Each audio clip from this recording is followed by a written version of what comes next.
Hi, and welcome to this first live stream from Music Online UK. The reason for doing this live stream is to interact with my subscribers more personally. You will notice on your screen there is a chance for you to send chat messages to me. So if there are any questions about the topic I want to talk about today, as I am speaking, write your comments now, and when I have finished what I've prepared to say in about 10 minutes, comments and try to answer any of the questions you have. Don't wait till the end, otherwise we're going to have a rather long, embarrassing silence. Now, specifically today, I would like to talk about Aural. In particular, the difference between the Abrsm and Trinity Aural tests. Trinity College have recently undergone a revision of their Aural tests, and the new tests will be available, will be used from next term, from January, and the old tests will be gone. And as I was looking at this new syllabus from the Trinity College, some very major differences occurred to me between Abrsm and Trinity. The main difference between the two examining boards is that in Trinity, there is absolutely no singing involved. My experience in preparing Abrsm candidates, it is precisely this element which they find the most daunting. However, that is not to say that they are easier. In grade 3 Trinity, for example, you're expected to identify an interval of up to a sixth. Something I remember doing in Abrsm exams many, many years ago when I was a teenager. Now, rather than being different entirely to the Abrsm syllabus, these oral tests could work with Abrsm. For example, if you know what a fifth sounds like, it will help you with the sight singing requirements of the Abrsm exams. And if singing really is not your thing, many students are not aware of repeating phrases tests on their instruments instead of singing. Now, if you can recognize an interval and the examiner gives you the key and the starting note, this could be quite an easy option. For example, let's try. I'll play you a short series of notes.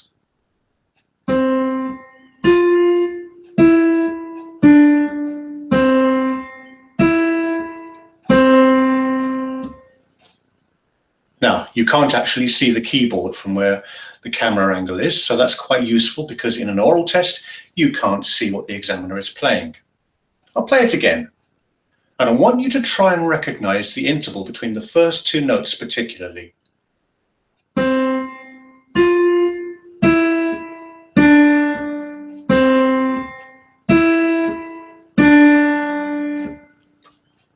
Okay, what was that interval between the first two notes? Yes, I hope you said it was a fourth. Now, with this in mind, you should easily be able to play the phrase if I told you that it was in C major and it started on the tonic C. So for example, the first note was a C and the interval is a fourth, so you know the next note is F. And then the music went down by steps back to the tonic, so E, D, C.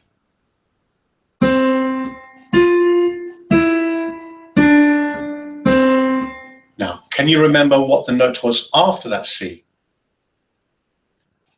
Let's play it again.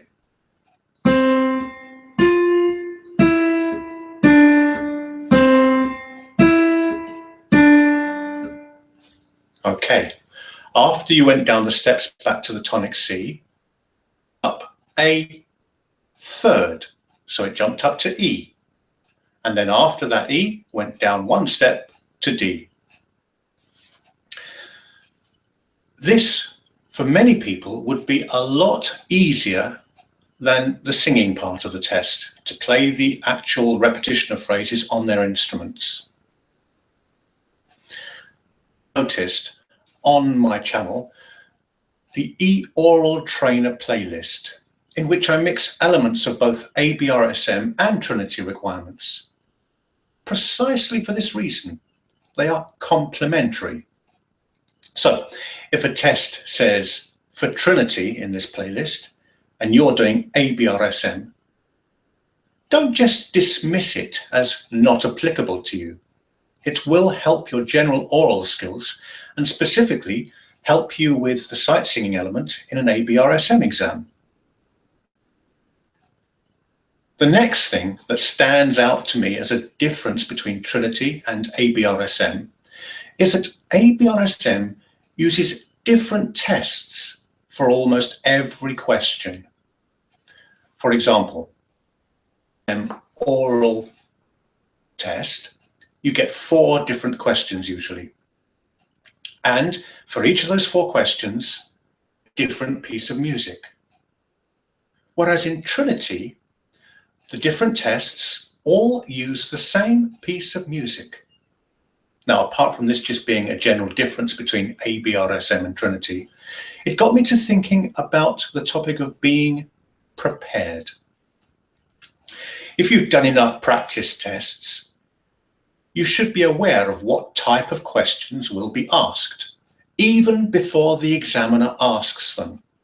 For example, in a grade 5 Trinity aural, you can be listening out for the tonality and cadence on the first playing of the piece, even though you won't need to answer this question until after its 4th playing. Similarly, in Abrsm, the C tests in grade 5 are in 2 parts, and you know right at the end you will be asked about the time signature. You can be thinking about this from the very first playing. Another way of being prepared is to have some set answers you're going to be ready to give.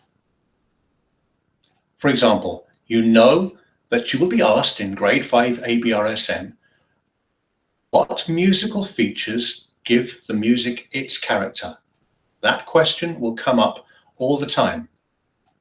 And this is actually a very easy question to answer if you have a few set answers stored away.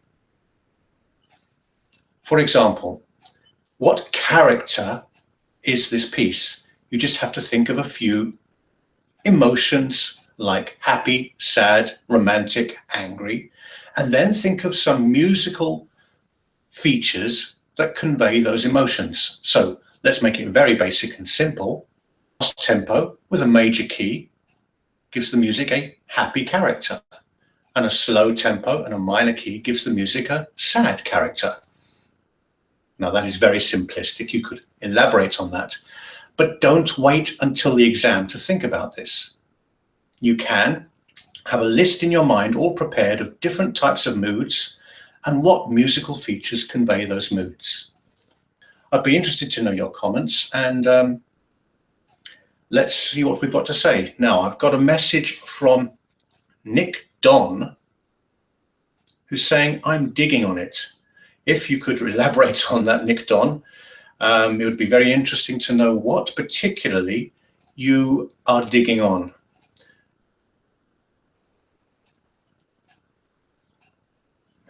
Okay, Nick Don is answering me now.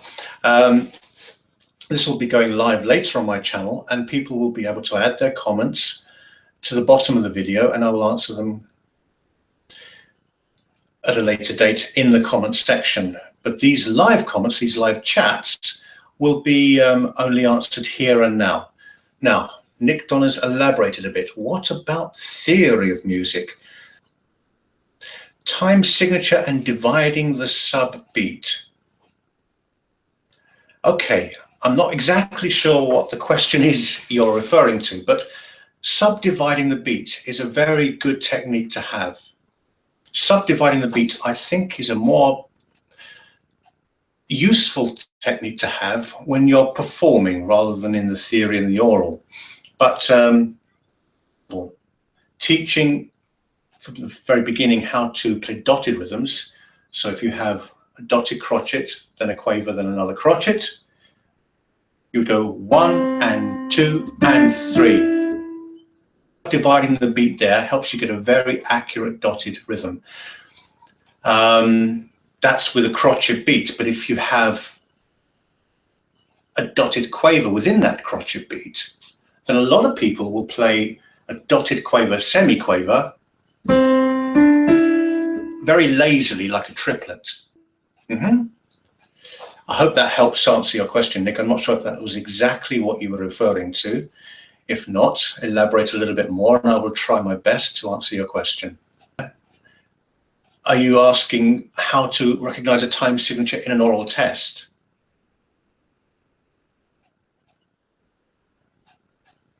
Okay, Nick's talking about the time signatures within theory. Now, I could go into a lot of detail here about different time signatures and everything, but if you notice on my channel, there is a playlist for theory lessons for all the grades that you need up to grade 5 for Abrsm and Trinity. So Nick, if you have a little look at that playlist, it'll go through all the time signatures you need. I think you'll find it very comprehensive. It'll cover all the questions that you'll ever get. And if you have a specific question on any particular topic, if you write the question on the video in that playlist, I will be sure to answer you. Okay. You need to be a little bit more specific. What exactly is the problem? Okay, what is the difference between 4/4 and 2/4? Okay, which grade of theory are you doing, Nick? Give me that much information, then I can help you a little bit more. Because the difference between 4/4 and 2/4 is theoretically 4 crotchets in a bar and 2 crotchets in a bar. But in terms of oral tests, it's very hard to hear the difference between 4/4 and 2/4 because you're doing grade 4. Okay. 2/4 fits into 4/4 because 2 divides into 4. And for that reason, to hear the difference between 2/4 and 4/4 is actually quite difficult. But there will be a stress on the strong beat every time you get to the first beat of a bar. For example, we all know the very well-known tune from Beethoven.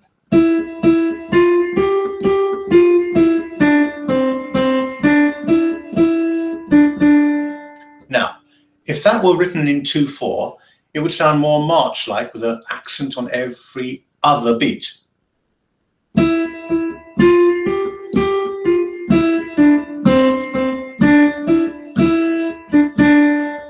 You can almost feel the marching steps in that. Whereas in 4/4, it's more flowing.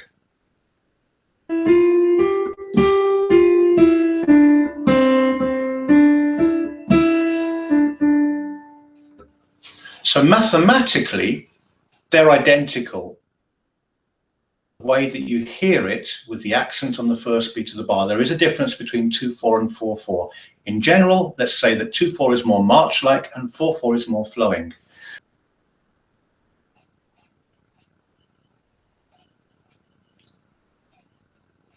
Okay, 4 beats does not mean 4 notes in a bar. Is that not it? And 2/4 means a stress on the first note. Okay.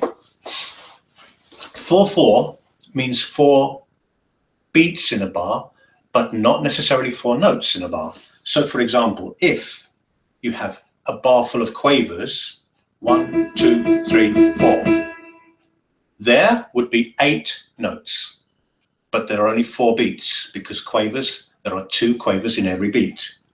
Or you could have a minim and then 2 crotchets, 1, 2, 3, 4. But again, there are only 3 notes in that bar. But there are still 4 beats. So 4/4 means how many beats, not how many notes. The topic we started on today, but that's okay. I just want to get some audience interaction today.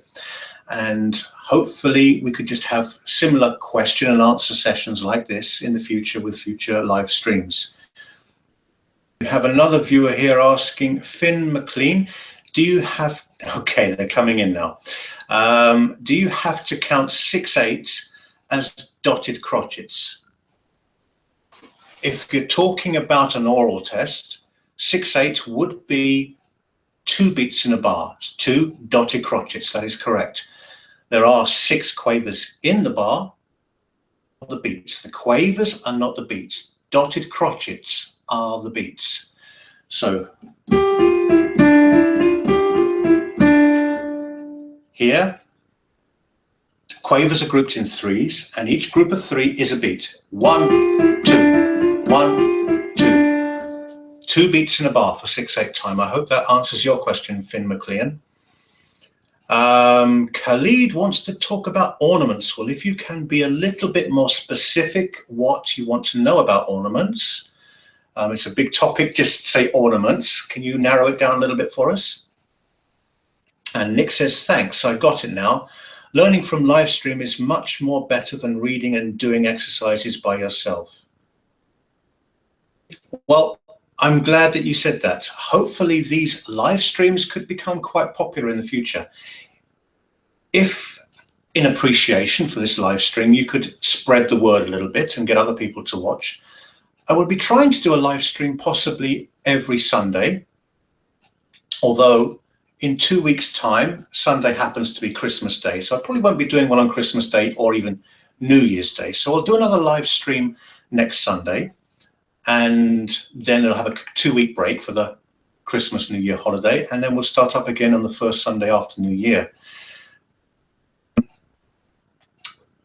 It would be great to have lots and lots of audience interaction. We can have a little question and answer session where I can demonstrate and answer your questions on theory, on oral, and any other question. Finn likes my Christmas tree. Do you want to see it a little bit closer? I'll just move out the way a little bit. There you are. Okay.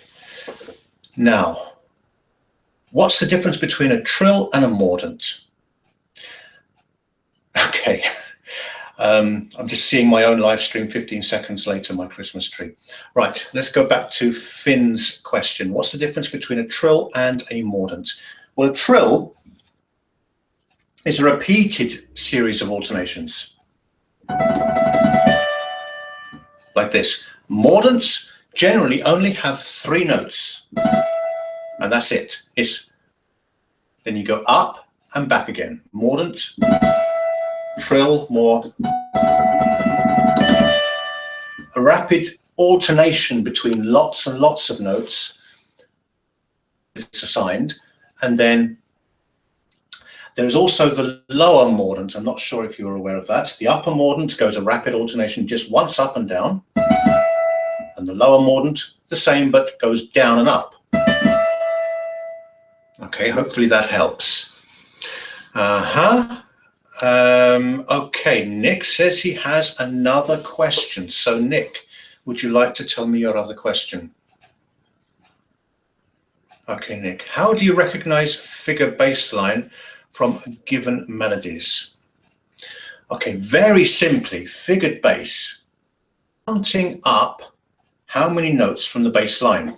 So for example, if you saw 6/4 above a bass line, and the bass note was F, I'll try and demonstrate this with a camera I can actually see. I think you can see from up here. So the bass note is F. And then the 6th note above that would be D. And the 4th note above that, assuming we're in the key of F, is B flat. So 6/4 above an F would be a chord of F, B flat, and D. Now, you're talking earlier about grade 4 Abrsm. I personally would find figured bass a more complicated way of answering their questions there. You could possibly describe the chords in their inversions. So in the key of F, we have those 3 notes, F, B flat, and D. Now, B flat is the bass note of a chord, B flat, D, and F. I've just put the F on the top. But because the F was in the bass, we call it a chord in second inversion. B flat is the fourth note of the scale of F. All right, so it's chord 4 in second inversion. So you put the F at the bottom. You write on your exam paper chord 4C. Hopefully that helps. It is also acceptable to write 6/4 above the F, but I think calling it 4C would be better. Okay, Finn asking another question. In performance exams, when you do sight reading, do you get given a pace like allegro or andante that you have to play the piece in? Yes, you do, basically. Most people are very cautious about their sight reading, and this is another thing I want to produce a video about in more detail later. You need to try and keep going at a tempo constantly. Now, it'll usually say at the beginning, just like in normal music, you get something like allegro written at the beginning, or it might just give you a mood, happy, sad, solemn, something like that. And you need to try and convey the mood of the piece in your performance when you're doing a sight reading test. When you're doing a sight reading test, you need to try and convey that mood, yes. Obviously, continuity is probably the most important thing in a sight reading test, but if you can play it a little bit faster and not lose the continuity, you should try and do this. Most people do in sight reading is they concentrate just on getting the right notes. And they're so intent on if it's A, B, or C, rather than if it's 2 beats, 3 beats, 4 beats. And that messes up their rhythm. Now, if you look carefully at the marking criteria for Abrsm exams, accuracy in pitch is only one part. Rhythm is another part. And also something that a lot of people forget is to try and put in the dynamics and the articulation. And these dynamics and articulation will also add to the mood of the piece. Music, at the end of the day, is not just a technical exercise. It's something to create a mood. It's something where you can convey emotions. And to do a note staccato or legato will produce different emotions. Convey that, and that is also awarded marks in the sight reading test.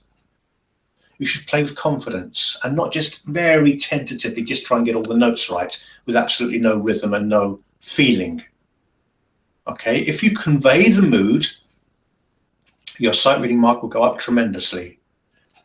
I think we're going to wrap it up pretty soon, so unless we have any more particular questions on the Abrsm and Trinity aural theory particular topic we're talking about, I hope to see you all again in a couple of weeks' time. And really interesting experience for me. It's the first live stream I've done. I wanted to offer something to help my my listeners to interact with me and to help them, and hopefully you will have thought it the same. An interesting live stream, and be back next time. Okay, you're very welcome. Thank you very much, says Nick Don. I hope to see you maybe again then next week. Okay, call it a day there, and it's from Music Online, over and out.